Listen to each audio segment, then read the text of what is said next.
방고 하면 떠오르는 꽃이 하나 있죠. 뭡니까? 예, 그는 정말 해바라기를 사랑했고요. 해바라기를 보면 이제 태양을 생각하고 그 태양 같은 삶을 살아간 사람이 바로 방고라고 할 수 있는데요.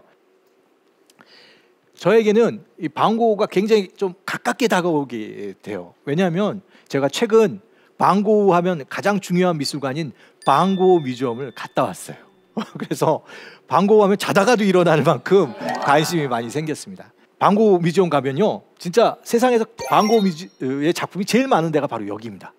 방금 우리가 봤던 그가 그렇게 사랑했던 해바라기 그림이 여기에 이렇게 턱 걸려 있어요. 막상 방고 뮤지엄을 가서 보시면 바로 옆에 또 하나의 뮤지엄이 있습니다. 그게 어디냐면 여러분 지금 오른쪽에 보이는 곳인데요, 바로 라이크스 뮤지엄입니다. 우리나라로 치면 국립중앙박물관이라고 할 수 있는 곳입니다. 이 라이크스 뮤지엄에 가면 이런 그림이 있어요. 우리가 진짜 미술 교과에서 보는 그 유명한 그림 중에 하나인데요, 렘브란트가 그린 그 나이트 와치라는 야경꾼이라는 그림이 저 그림에 있습니다. 자, 두 사람을 한번 마주보고 싶으세요. 한쪽은 렘브란트, 다른 한 사람은 누구예요? 방고입니다. 약간 비슷하지 않아요? 그 에너지나 기가? 예, 그런데요, 미술사를 공부하는, 제가 제 전공이 미술사라고 말씀을 드렸는데요, 미술사를 공부하면 이쪽 지역에 또 한 명의 대단히 중요한 작가가 머릿속에 떠오릅니다. 누구냐면 반 에이크입니다. 이 사람 잘 모르겠는데 이렇게 생각하실 수도 있는데요, 서양 미술이 이탈리아에서 원근법이 발전하면서 새로운 미술이 나온 것도 사실이지만 북유럽에서도 비슷한 시기에 어마어마한 변화가 있었습니다. 사실은 그 변화의 중심에는 우리가 너무나 잘 아는 유화, 오일 페인팅을 개발한 게 굉장히 컸어요. 그러면서 그림의 질이 완전히 바뀌게 되는데요, 그 변화를 이끈 장본인이, 여러분 저 바로 빨간 터번을 이렇게 둘러갖고 되게 멋있게 생긴 저 모자를 쓴 저 사람이 아마 얀 반 에이크라고 부르는 그 화가가 스스로의 얼굴을 그린 자화상이라고 생각합니다. 한번 보십시오. 얼굴을 살짝 들리면서 우리를 쳐다보고 있는 저 강렬한 눈빛은 이 두 작가 누구예요? 방고우와 얀 반 에이크는 거의 500년의 시차를 두고 있지만 제가 오늘 얘기하려고 하는 네덜란드 화가 더치 마스터라는 것으로 서로 연결되는 고리가 있다는 겁니다. 한번 보시죠. 바로 이 15세기에 활동했던 얀 반 에이크가 있는 거예요. 500년 전이죠. 그 다음에 또 누가 있어요? 렘브란트가 있어요. 17세기에 활동을 했어요.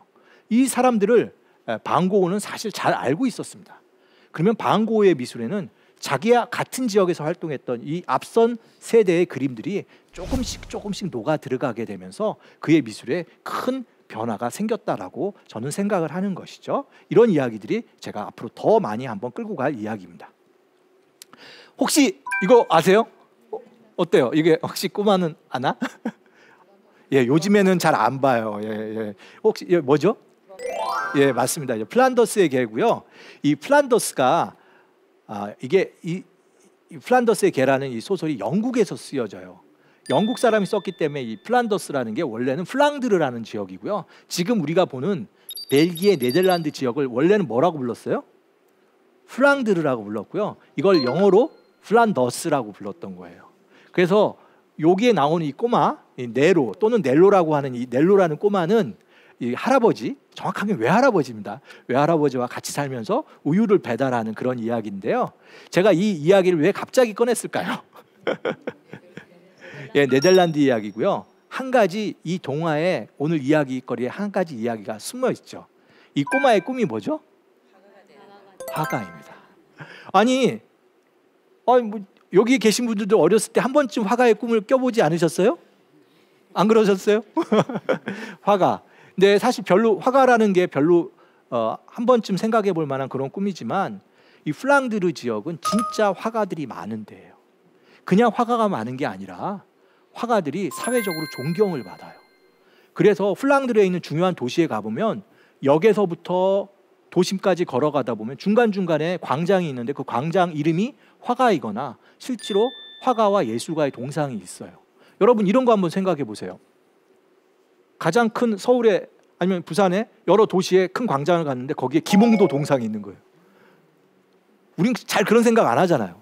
우리나라를 대표하는 사람들은 장군이거나 왕이거나 이런데 이쪽 지역 사람들은 누구를 존경하는 거예요? 화가들을 존경합니다. 그러니까 어렵게 살지만 이 꼬마, 이 넬로는 화가를 꿈꿔볼 만한 거죠. 그건 충분히 자기의 재능과 그걸 실천할 수 있는 것이고 사회적으로 존경받는 곳이 바로 이 플랑드르라는 곳이었고요. 이 플랑드르는 다시 말씀드리지만 네덜란드, 방고흐가 태어났던 그리고 그 아래쪽 지금 벨기에라고 하는 그 지역을 다 아우르는 용어였다고 볼 수가 있습니다. 혹시 플라잉 더치맨이라는 얘기 아세요?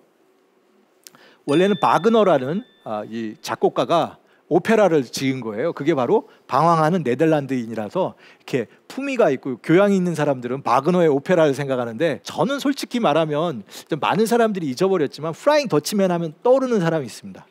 누굴까요? 예, 2002년 한국을 뜨겁게 달구었던 네덜란드인. 그때 우리나라 사람들이 네덜란드에 대한 관심이 굉장히 많이 생겼습니다. 그래서 네덜란드와 한국의 관계도 굉장히 좋아졌죠. 히딩크 감독이 결국 전 세계를 떠돌면서 승부사적인 축구 감독을 하면서 그런 모습을 보여줬는데요. 저한테는 네덜란드 하면 떠오르는 인물입니다. 근데 사실 네덜란드 사람들은 아까 말씀드렸지만 그 지리적으로 척박하다 보니까 뭐에 굉장히 적극적이었던 거예요? 바다로 나가서 새로운 상업을 개척하면서 일자리를 찾고 이런 활동하는 거에 대해서 굉장히 적극적이었습니다. 그래서 지금도 외국이나 다른 나라에 가서 활동하는 데에서 거부감이 제일 없는 나라 중에 하나가 어느 나라예요?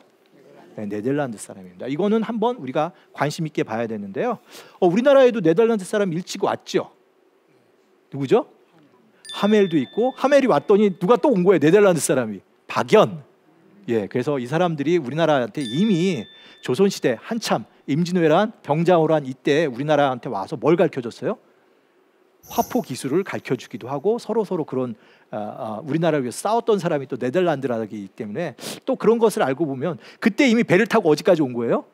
중국, 한국, 일본까지 왔다 갔다 하던 사람들이 네덜란드였습니다. 바로 이제 그런 사람들이 네덜란드라고 생각을 하면 누가 이해가 되는 거예요? 바로 방고흐가 이해가 되시는 겁니다.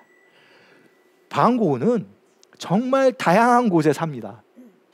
아버지가 목회일을 하셨기 때문에 어렸을 때부터도 네덜란드 곳곳을 다니면서 활동을 했고요. 방고흐가 또 런던에도 삽니다. 그리고 이전 중요한 인생에 있어서 변화를 어디서 봐요? 파리에서 또 보게 되죠. 그리고 우리가 잘 알듯이 뜨거운 남쪽 나라를 동경하다 보니까 어디로 간 거예요?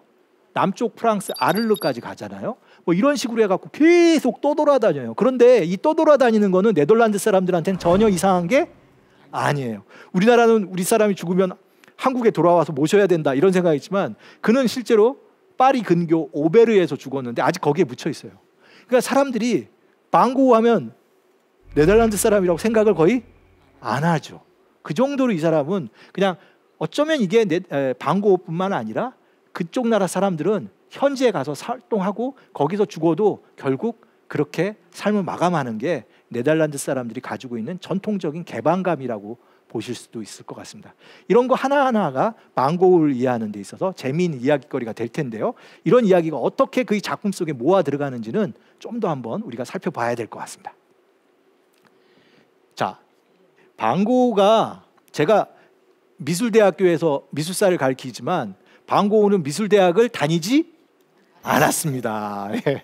예, 참 어떻게 보면은 좀 어떻게 그런 사람이 현대 미술을 이끄는 개혁 혁신을 했을까 의아할 텐데요. 그래도 그의 인생에 있어서 미술과 관계된 가장 중요한 이야기 중에 하나가 그가 어떤 일을 한 거예요?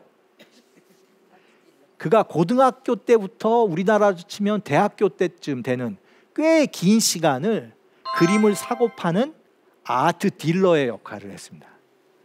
혹시 이런 일 없으세요? 조카가 집에서 놀고 있거나 그러면 야 와서 삼촌 일 좀 도와라 뭐 이런 일 없어요? 예, 아버지 형제 중에서 몇몇 분이 아트 딜러였어요.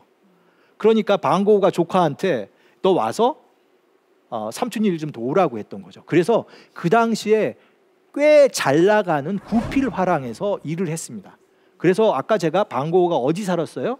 런던에도 갔다고 했는데요. 런던 지점에 파견 나가서 거기서 그림을 꽤 잘 팔았다는 얘기도 있어요.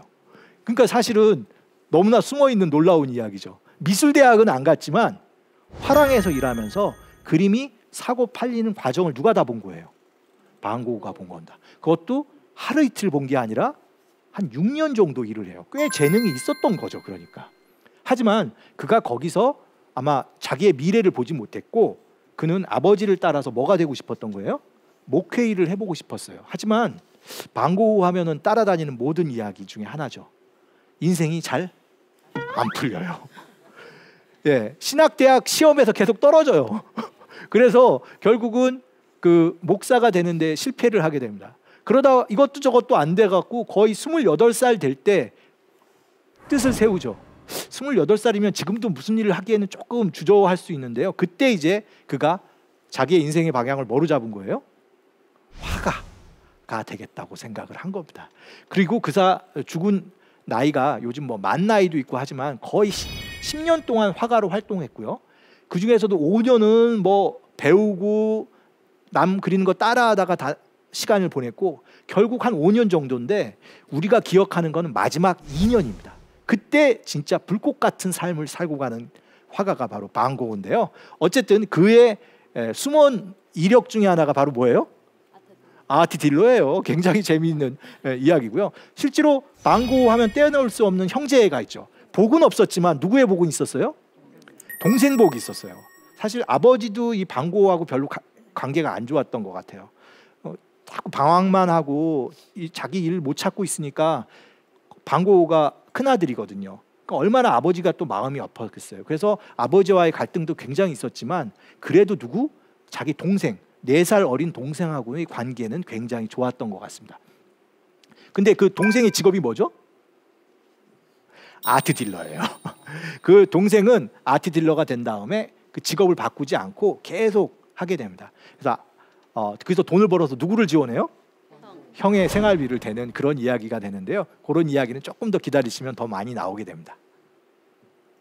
자, 28살이 됐을 때 드디어 이것저것 그것도 해보고 안 되니까 뭐가 되겠다고 한 거예요? 나는 드디어 화가가 되겠다 했습니다. 자, 그러면 이 사람이 이전 어떻게 준비를 해 나가는지 한번 보실 텐데요.